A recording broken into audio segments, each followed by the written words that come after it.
Hello friends, आज मैं आपको सिखाऊंगा द्विघात समीकरण जब आपके सामने हो तो कैसे आप 5 सेकंड में x का मान निकाल सकते हैं। क्योंकि ये क्वेश्चंस जो है हर स्टूडेंट्स की समस्या है। यहाँ पे x का मान निकालने में एक लंबी चौड़ी मेथड को फॉलो करना पड़ता है, उसमें हमारा बहुत समय लग जाता है। तो आइए सीखते हैं कैसे फटाफट x का मान निकालना है। तो देखिए, जब भी इस टाइप का क्वेश्चन आपके सामने आए, आपको सबसे पहले देखना है कि जो टर्म स्क्वायर वाली है उसके आगे कुछ लिखा है या नहीं। अगर कुछ नहीं लिखा है मतलब वहाँ 1 लिखा है। तो अब 1 का फैक्टर करेंगे तो 1 इंटू 1 होगा, तो यहाँ पे 1 इंटू 1 लिख लेते हैं। अब यहाँ पे ये वाली जो टर्म है इसको देखिए और इसके फैक्टर करिए। और ध्यान रखिए, शुरुआत में जब आप प्रैक्टिस करते हैं छोटा फैक्टर ऊपर रखिए, बड़ा फैक्टर नीचे रखिए। तो 12 का फैक्टर निकालेंगे तो 3 चौक 12, तो 3 छोटा फैक्टर है, 4 बड़ा फैक्टर है। अब बस आपको कुछ नहीं करना है, अब आपको ध्यान देना है बीच में क्या लिखा है। तो बीच में लिखा है माइनस का 7x, यहाँ पे आप x लगा लीजिए।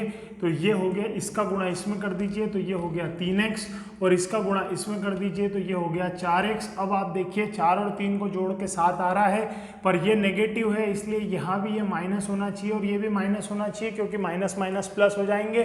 तो इसका मतलब यहाँ पे भी हमको माइनस साइन चाहिए और यहाँ पे भी हमको माइनस साइन चाहिए, तभी तो ये दोनों जुड़ेंगे और माइनस 7x बनेगा।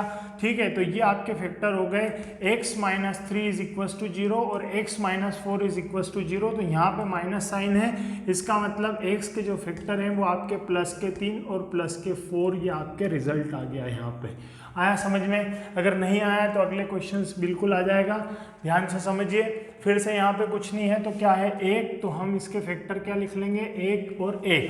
15 के फैक्टर क्या होते हैं, तीनों पंचे 15। मैंने आपको बोला है छोटा फैक्टर ऊपर लिखेंगे तो 3, बड़ा फैक्टर नीचे लिखेंगे तो 5। ये जरूरी नहीं है कि छोटा ऊपर बड़ा लिखें, पर शुरुआत में आपको ऊपर छोटा फैक्टर लिखना चाहिए। ठीक है, अब इसका इसमें गुणा क्या हो गया 3x और इसका इसमें गुणा ये क्या हो गया 5x। x कहाँ से आया, क्योंकि यहाँ हम x लगा लेते हैं। ठीक है, अब 5 और 3 क्या होता है 8, जबकि हमको 2 चाहिए तो 5 में से 3 जाएंगे तो 2 आ जाएगा, मतलब ये प्लस का होना चाहिए तो ये प्लस, और ये माइनस का होना चाहिए तो यहाँ पे माइनस लगा दीजिए। तो 5 में से 3 जाएगा तो क्या बनेगा प्लस का 2x। तो क्या बन गया x प्लस 5। अब देखिए यहाँ लिख के बता देता हूँ मैं आपको, बना x minus 3 is equal to 0, तो x बराबर क्या आ गया 3, और क्या बना x plus 5 is equal to 0, तो x बराबर क्या आ गया -5। अब मेरे ख्याल से आपको समझ में आया होगा। आगे हम और कुछ क्वेश्चंस देखते हैं जिससे और क्लियर होगा। चलिए अगला क्वेश्चन देखते हैं। अगला क्वेश्चन है 3x²। यहाँ पे अब 3 है तो इसके फैक्टर लिखेंगे, पहले छोटा फैक्टर ऊपर, नीचे बड़ा फैक्टर, तो 3 कम 3। यहाँ पे 14 है, 14 को 2 इंटू 7 लिख सकते हैं, तो 2 और 7 लिख लेते हैं, 7 दूनी 14। ध्यान रखिए अभी मैं छोटा फैक्टर ऊपर लिख रहा हूँ, बड़े फैक्टर नीचे लिख रहा हूँ। एक आध क्वेश्चन में आपको बड़े फैक्टर से भी करके बताऊंगा। अब क्या करेंगे 3 दूना 6, यहाँ पे आ गया 6x। याद रखिए इस पे x लगा लेते हैं हम, तो ये आ गया 7x।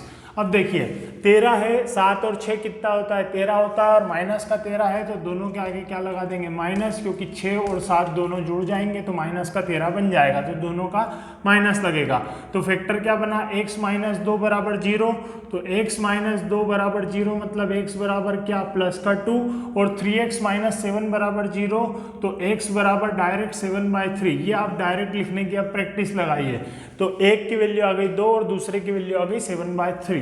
ठीक है, अगला क्वेश्चन देखते हैं। अगले क्वेश्चन में देखिए यहाँ भी 3 है तो यहाँ पे 1 इंटू 3 22, तो 2 इंटू 11 22।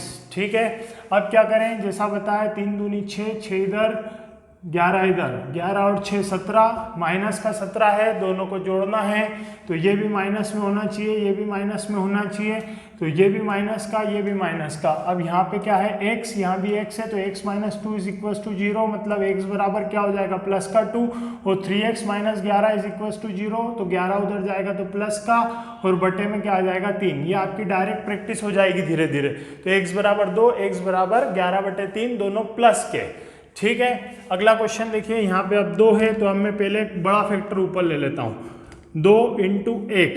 अब 9 है तो 3 तिया 9, ऐसा ले लेता हूँ, 3 तिया 9। अब देखिए मैंने बड़े फैक्टर ऊपर ले लिए, उससे कुछ फर्क पड़ता है क्या देखते हैं। 3 एकम 3, ठीक है, 2 तिया 6। अब देखिए यहाँ पे क्या है 9, तो 6 और 3 दोनों को जोड़ेंगे तो क्या आ जाएगा 9 आ जाएगा। यहाँ पे हम x लगा लें अगर, तो ये भी क्या हो जाएंगे 3x 6x, इन दोनों को जोड़ के 9 आ रहा है, मतलब दोनों ही प्लस के चाहिए, मतलब ये भी प्लस का ये भी प्लस का, तो क्या लिख सकते हैं 2x plus 3 is equal to 0। तो x बराबर -3/2 एक फैक्टर, और x plus 3 is equal to 0, तो x बराबर -3 या दूसरा फैक्टर। ये इस क्वेश्चन का सॉल्यूशन। ठीक है, इस क्वेश्चन को देखते हैं। यहाँ पे आप 18 है और यहाँ पे 35 है, तो देखिए 18 को 9 दूनी 18 भी लिखा जा सकता है, पर जैसा मैंने आपको सिखाया छोटे छोटे फैक्टर में तोड़िए, तो 3 छंग 18 करके लिखते हैं, छोटा फैक्टर ऊपर न बड़ा फैक्टर नीचे, 6 3 ऊपर 6 नीचे, 35 को 7 पंजे 35, तो 5 और 7 लिख लेते हैं। ठीक है, देखिए 6 पंजे 30, 7 तिया 21। अब देखिए 30 में से अगर 21 को माइनस कर देंगे तो 9 आ जाएगा। यहाँ पे 30 आ गया, यहाँ 21 आ गया है, मतलब 30 में से अगर 21 को माइनस कर देंगे तो क्या आ जाएगा 9, मतलब ये हमें प्लस का चाहिए तो बीच में लगा दीजिए प्लस, ये हमें माइनस का चाहिए तो लगा दीजिए माइनस। यहाँ है x, यहाँ है x, तो क्या बन गया 3x plus 5 is equal to 0, तो x बराबर -5/3 एक फैक्टर, और 6x -7 इज इक्वल टू 0, तो x बराबर क्या आ जाएगा 7/6। ये 2 फैक्टर आ गए, एक प्लस का और एक माइनस का।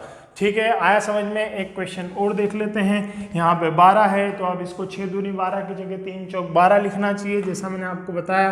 तो यहाँ लिखिए 3, यहाँ लिखिए 4, छोटे छोटे फैक्टर्स को रख के देखिए, हो सकता है कभी आपका क्वेश्चन उलझ जाए, तो आप फैक्टर बदल के देखिए। 3 और 4, यहाँ पे 5 और 7, 7 पंजे 35, अब 4 पंजे 20, 7 तिया 21। अब देखिए आप, ये है 21, ये है 20, हमको क्या चाहिए माइनस का 1, यहाँ पे क्योंकि -1 से मतलब माइनस का 1 है, तो बड़ी संख्या का चिन्ह माइनस का, मतलब ये माइनस में चाहिए, ये प्लस में चाहिए, तो यहाँ लगाइए प्लस, यहाँ लगाइए माइनस, तो क्या बन गया यहाँ पे लगा लीजिए x, तो ये बन गया 3x plus 5 is equal to 0, तो x बराबर -5/3, और 4x minus 7 is equal to 0, तो x बराबर 7/4। ये आपके रिजल्ट आ गए। तो मेरे ख्याल से इस टेक्निक से अब विद इन अ सेकेंड आप फैक्टर्स निकाल लेंगे। थोड़ी सी प्रैक्टिस कीजिए, अगर किसी क्वेश्चन में उलझ जाते हैं तो मुझे कमेंट करिए, अपनी प्रॉब्लम्स मुझे भेजिए, मैं आपको उसका सॉल्यूशन भेजूंगा। अच्छा लग रहा है वीडियो तो ज़्यादा से ज़्यादा आपके दोस्तों में शेयर करिए, लाइक करिए, सब्सक्राइब करिए। Thank you.